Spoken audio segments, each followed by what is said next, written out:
this law enforcement agency would become its own state department under a plan being proposed by a Republican lawmaker. The move meant to clean up what he calls bureaucracy by having the Missouri State Highway Patrol answer directly to the governor's office.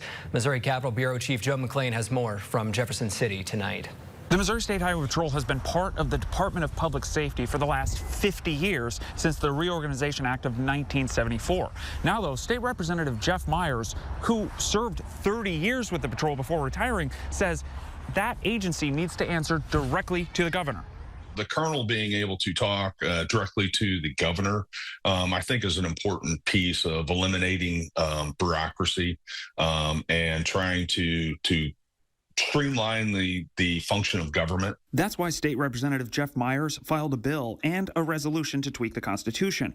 Currently, the Constitution only allows the executive branch to have 16 departments. This would create one more, the Department of the Highway Patrol. Much like we did with the Guard last year or 2 years ago, last election cycle, where they were set aside as a cabinet agency. I think the patrol deserves that same bidding as well, just based on its size. Myers said he didn't have any specific reason why he wants the change made, just that he sees the current arrangement as needless bureaucratic oversight.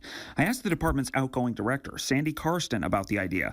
Before serving as DPS director, Karsten was superintendent of the Highway Patrol. Where there's a lot of collaboration that occurs within those divisions, and so if that were to be adjusted, that collaboration I would foresee would still be very similar because it has to be for public safety. You know, it's very similar to the Guard becoming their own department.